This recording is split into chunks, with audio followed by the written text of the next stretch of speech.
Welcome back to our hopeful series on the world, politics, and alternate histories in the 1990s TV series Sliders. And for those of you who might be curious, yes, it does need to be said that way in the best imitation that I can do of an ethereal whisper. It'll officially be a series when we get one more video put out. This is going to be one of the longer episodes because there's just so much shoved into it. Today's episode is on the third world visited in the show, also known as Communist World, though I think a more apt name would be Soviet World. Soviet, and not specifically communist, is actually pretty fitting. They even refer to a Sino-Soviet empire in the past, and it seems very Russian, certainly, but we don't see a lot of the communist side of it. So I would have two things for clarification. For anybody who doesn't know, could you explain what Sino-Soviet is? Well, Sino just means Chinese. Soviet refers to the USSR. In this case, they seem to be collaborating. It's clearly a reference to the Sino-Soviet split in our timeline, where after Stalin's death, Mao had a falling out with Khrushchev, and the USSR and China were no longer as closely aligned as they were in the past. In this case, it's worth noting, in this timeline, they not only stay together, but after a victory in Korea, they are able to sweep over the world, Europe, Latin America. It also deals with domino theory, the belief that was a big part of U.S. foreign policy in the past, that if we let the communists win in one area, that they would continue to win in another. In this case, I guess you could say that these victories gave the Russians and Chinese people more cause to stay together and not fall in against each other. I would also note that the group that calls it a Sino-Soviet empire is specifically the American underground. Whether it is an empire or what it calls itself are also up for debate because you'd have to take the words of a terrorist organization at face value, if it's true. But I also had other questions for how the world works. In what order do you think communism takes over the world? I mean, they say in it that it starts with, Southeast Asia, then they take over Europe, then Americas. We'd have to talk about where there were active communist movements. Southeast Asia, obviously, the Vietnam War would happen afterwards. It's worth noting that there were many active Maoists in India. Now, really, this timeline, I guess a lot of the timelines do involve a bit of a stretch because they take these worlds to the extreme. If there's no Sino-Soviet split, there might be greater unity in the Balkans, for example. So we might not see Albania break off, or we might see Yugoslavia collaborate more with the Warsaw Pact nations. And in the light of this success, we might see European nations a bit more skeptical of organizations like NATO. They might believe that the Sino-Soviet alliance would be better at establishing a new world order. And it's worth noting that in this timeline, it says that the U.S. collapsed due to economic isolation, which shows that whatever nations didn't go communist were probably sanctioning the U.S. for their anti-communist activities. So, after the NATO nations perhaps fight each other more than they do any sort of common communist ally, it's also worth noting that the U.S. would have very limited ability to act in other parts of the world. I think Africa would just eventually slide to the left with largely internal anti-colonial rebellions without the European powers acting as cooperatively. We can assume that just like there was a Sino-Soviet split in our timeline, there's probably a European-American split in this alternate timeline. And I could see the United States struggling to maintain order in their own sphere, being the Americas, simply because they don't have a lot of outgoing trade. The U.S. is a pretty self-sufficient nation. So one thing I think we need to pay attention to is that there was a character who was homeless in our timeline that was very pro-communist and is a major politician.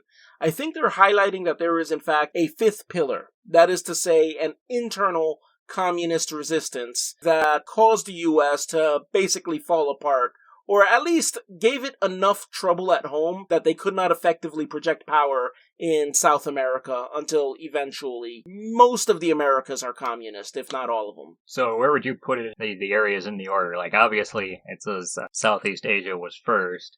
Would you put the Pacific Islands before Europe, or how would you order how the Earth has altered itself in terms of what changed first? I would say the anti-colonial movement would probably have the most communist support. And even if they don't actively have communist support, they might align themselves with communists to get that support, which is kind of what we saw in Cuba, where Castro initially didn't identify as a communist, but you enter a sphere of people who can actually support you. So I would say the Pacific Islands and Africa, as well as other Asian nations that are trying to assert themselves against Europe, probably became independent before any part of Latin America. I'd say that the European nations would have been later holdouts, but they are listed as happening before South America in this timeline. I'm not sure if it was necessarily a chronological listing, but we can say that perhaps the European nations squabbling amongst themselves, particularly when they're losing their colonies, is what allowed communists, particularly like communist rebels within their own countries, to come to power in Europe. Latin America, like I said, it's most likely to happen when the U.S. is failing to keep things in order.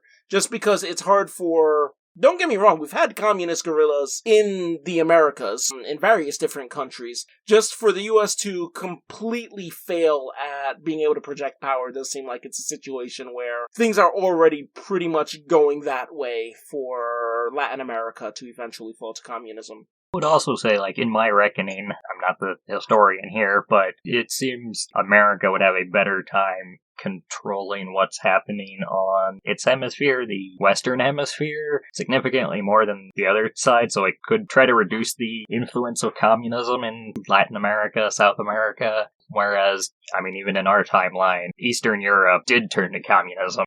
Yeah, and I think it's worth noting that it may not happen all at once. So going by region might also be a bit misguided. After all, Cuba was solidly in the Soviet bloc, and that's right on America's doorstep, so this kind of thing can happen. Yeah, there could be a number of small country holdouts, like Fiji could, so I'm just throwing out random countries. Fiji could still be a capitalist country, and Swatini could be, but, like, it's very small and isolated pockets, and so it's not that everywhere is necessarily communist, it's just there's nothing left major threat to the communists. And more importantly, it's that the US is completely isolated from the greater world order, that they could be economically shut out. So it's not just that they're communist, but that they are decidedly anti-United States.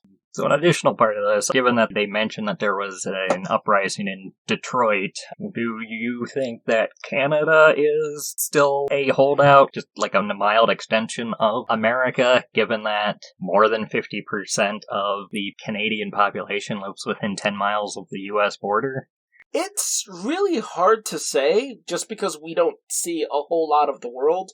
That being said, I do think that if there is already like a militant force for communism in North America, as far north as Detroit, then Canada probably wouldn't last much longer if Canada wasn't where they came from, which is entirely possible as well.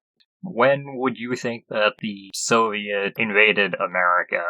Obviously, it had to be before 1983, but... I mean, it seems like it was pretty recent, just because they haven't really consolidated their control. Don't get me wrong, I do think resistance can go on for decades and decades, but I wouldn't be surprised if we're looking at the early 80s, and that Detroit uprising was immediately after the communists asserted control over... Like, one of the first places to be an air quote attacked, Detroit is. I'd assume, like, Chicago and New York would probably air quote fall first, but... I mean, considering it's an uprising, I'm assuming that it is specifically when the government in Washington, or wherever they were based in, because capitals moves during times of war, formally surrendered.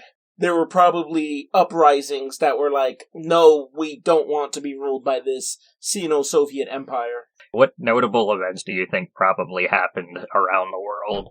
I mean, it's easier to say what clearly didn't happen than what might have, besides communist takeover. In terms of doing an alternate history, there's a little bit of just have fun with it, but don't go too bizarre.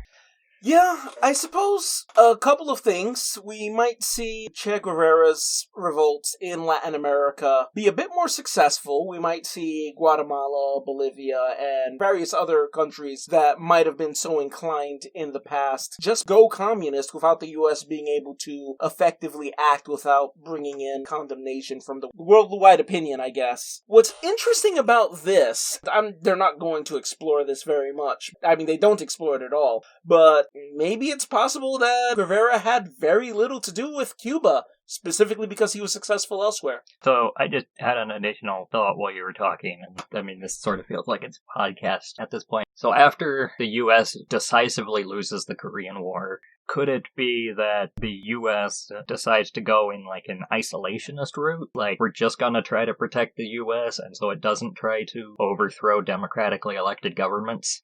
This is interesting. It also makes me think about the domino theory as possibly being a self-fulfilling prophecy, right?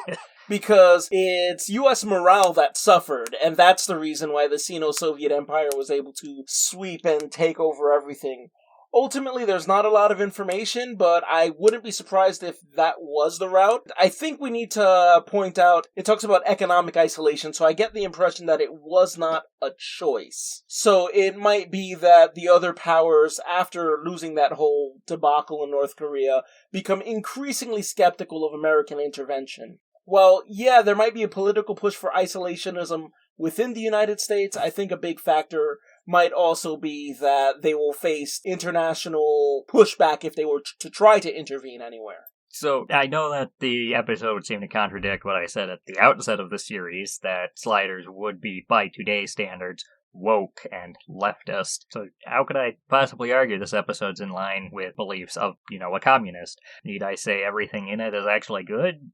No, you have to wait for me to talk about it, the hypothetical person I made up. There's a lot to note politically in the episode, which is why this one is so long. As we noted before, the show's writers probably didn't think overly hard when writing this episode, or probably any episodes, so they might not have put as much thought into it as we have, or we are, instead just going for like a third grader understanding of a political ideology. By the way, I just want to say, I think the audience can hear the quotation marks around woke and leftist that you are making. Yeah.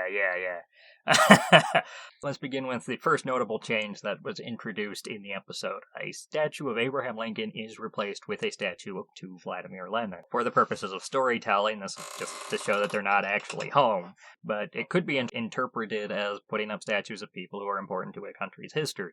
Possibly it could be interpreted as putting up a statue of emancipators, Lincoln freeing slaves from their bondage, Lenin freeing wage slaves from theirs.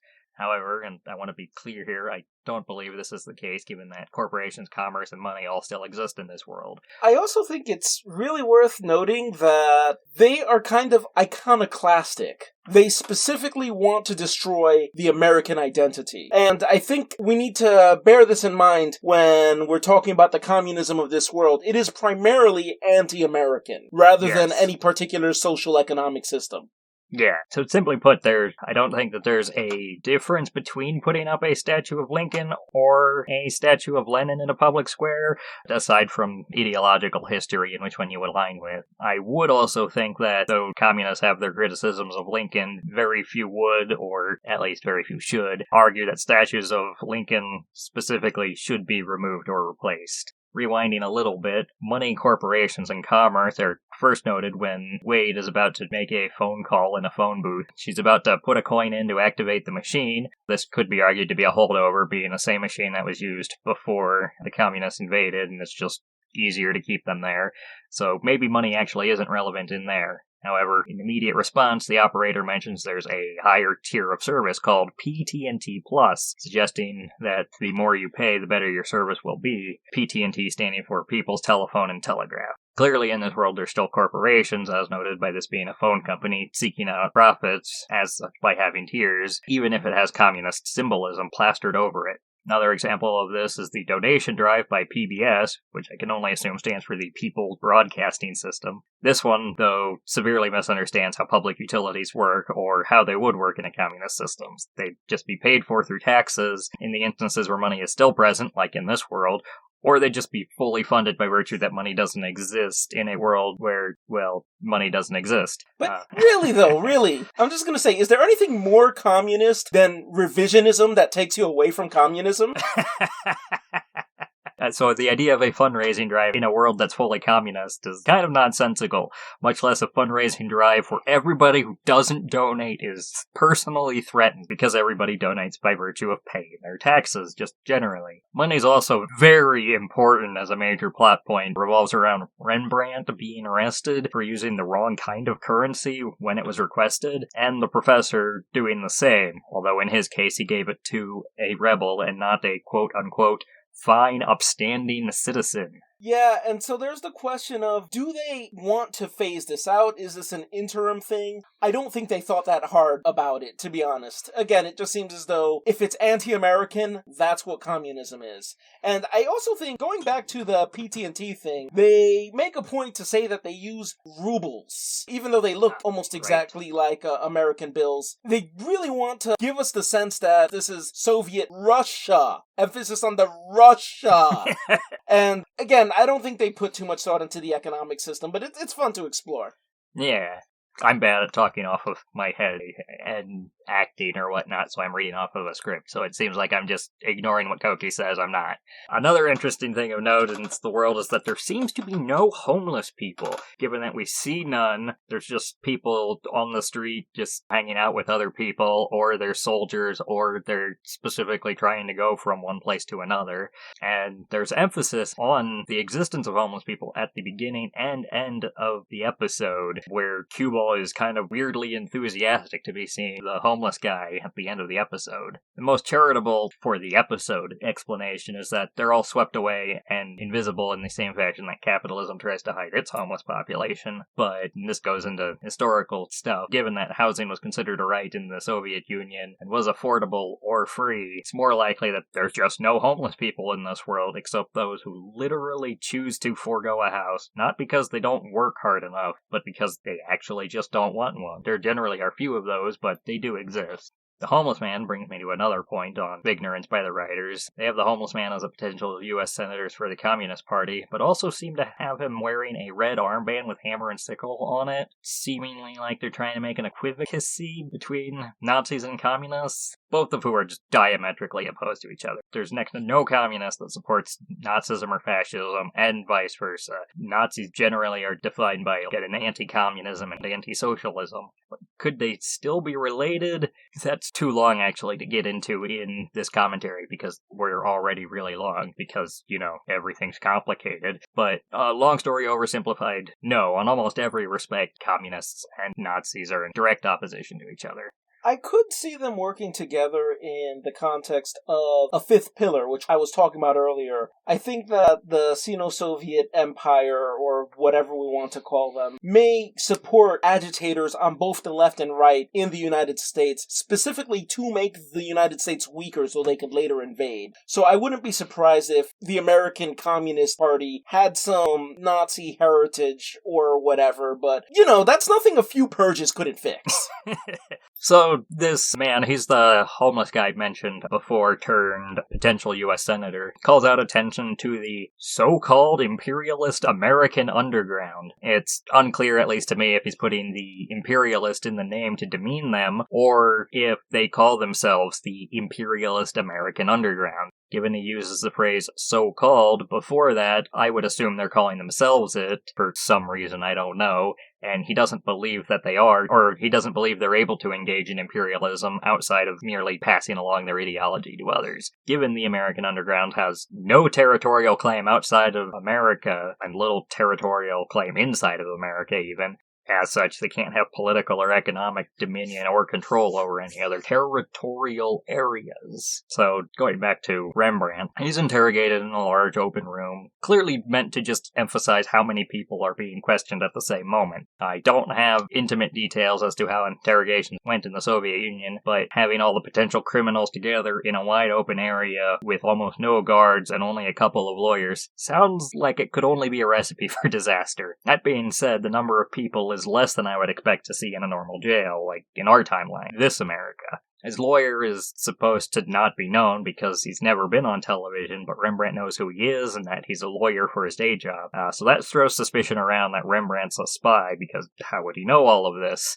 So the communists have been infiltrated. It's worth noting, we know how he knows, because we see a commercial of this guy saying, "I'll fight for you," in Rembrandt's homeworld. But, it's completely absurd to explain this in another world. Yeah.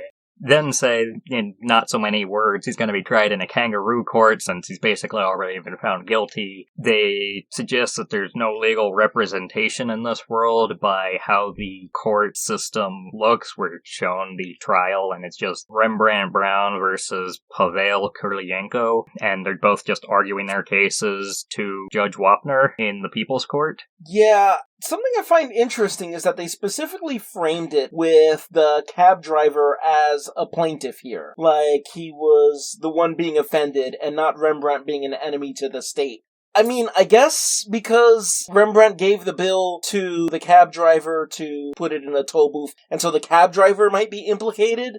That being said, I don't think that's why they wanted to put Rembrandt in jail. That's a fair point that I did not think of. Probably should be a representative for the state that's the plaintiff. But an additional thing that I find amusing is that they try to represent that they don't have legal representation after explicitly noting that there's lawyers in this world, because that guy's a lawyer in his day job. I mean, there are entire series based on bad trials and bad legal systems in television. It's like, are we going to expect them to correctly represent the USSR when they're not going to correctly represent the US in terms of any of their legal systems, or even have a sensible legal system in any of their worlds?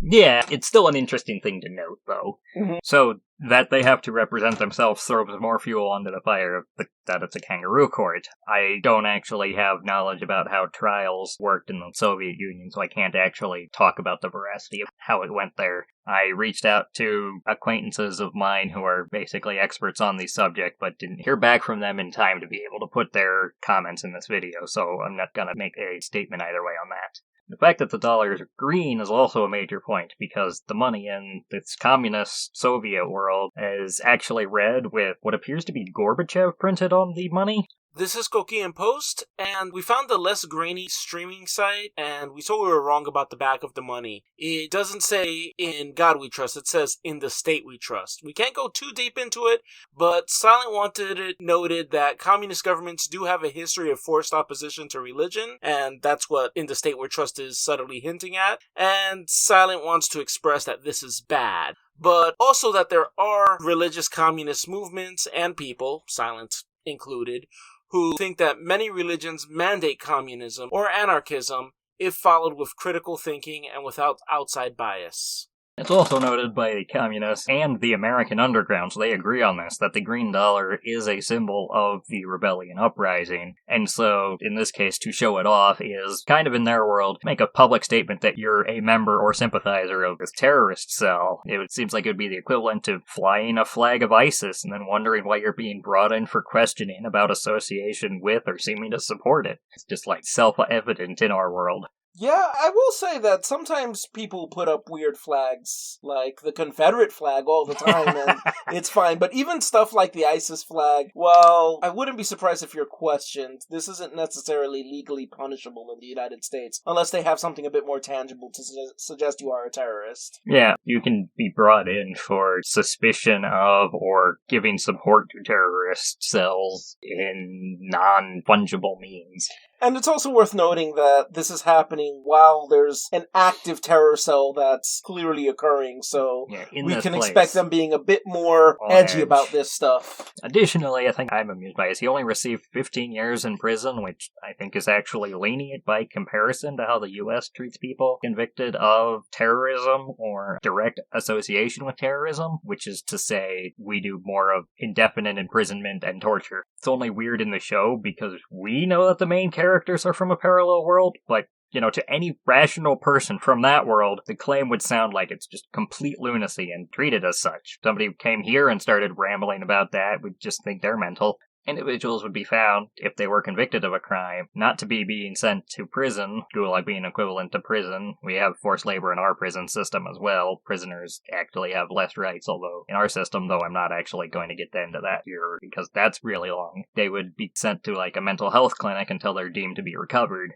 That this world's Rembrandt died 12 years earlier in the Detroit uprising that we mentioned previously is also really good evidence to suggest to the people of this world that he's faked his identity, us only being privy to the rational nature of it by virtue of having info these communists cannot. It's worth noting as an aside, I believe that the communists and Americans are both very multicultural in who they have working for them. Asians, blacks, Native Americans, whites, women, etc. Though it is true that the American militia represented is probably even more inclusive than the communists because they have child soldiers.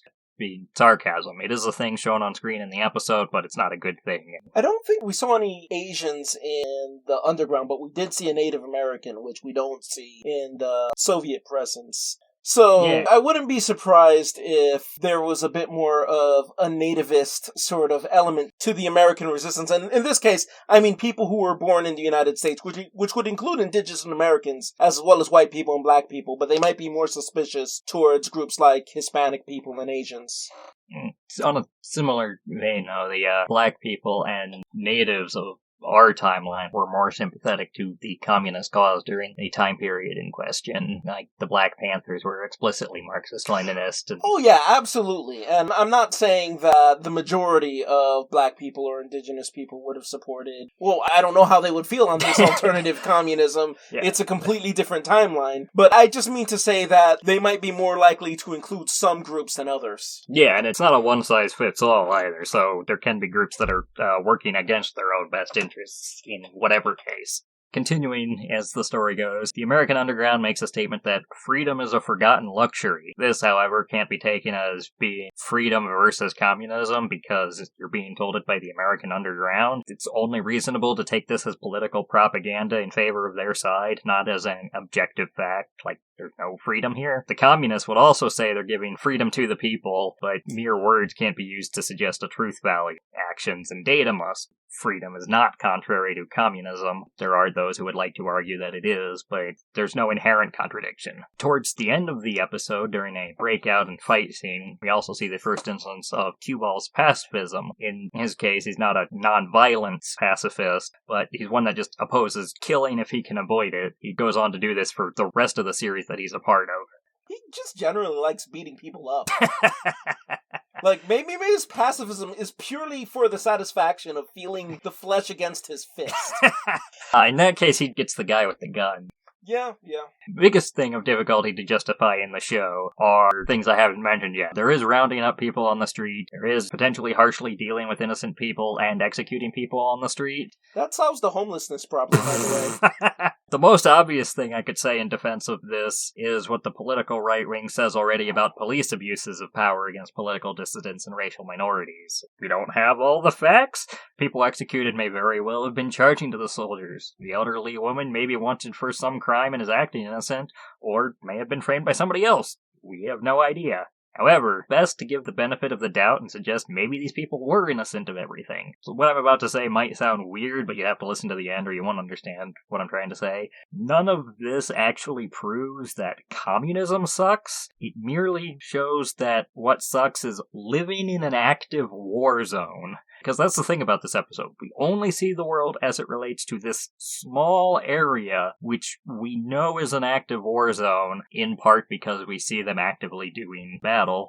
We don't see or hear about anywhere else that's not an active war zone. That it is doesn't justify any of this in any way, nor should it. It merely shows that there's a more nuanced understanding of the situation that I think allows for a way to reconcile communism with this episode. It can be interpreted not as about the nature of communism itself, but about the nature of war. We shouldn't glamorize or fantasize about violence in the pursuit of our goals. Even if it is necessary, it's unfortunate, and every person who dies on all sides is a sad victim of the war. Communist, capitalist, anarchist, federalist, feudalist, democratic, monarchic, whatever. We don't feel bad about killing others, then we've just lost sight of what we're supposed to be fighting for. A better world for all of humanity. It's important that that is what we hold on to, and that is a message I think the episode can shed light on.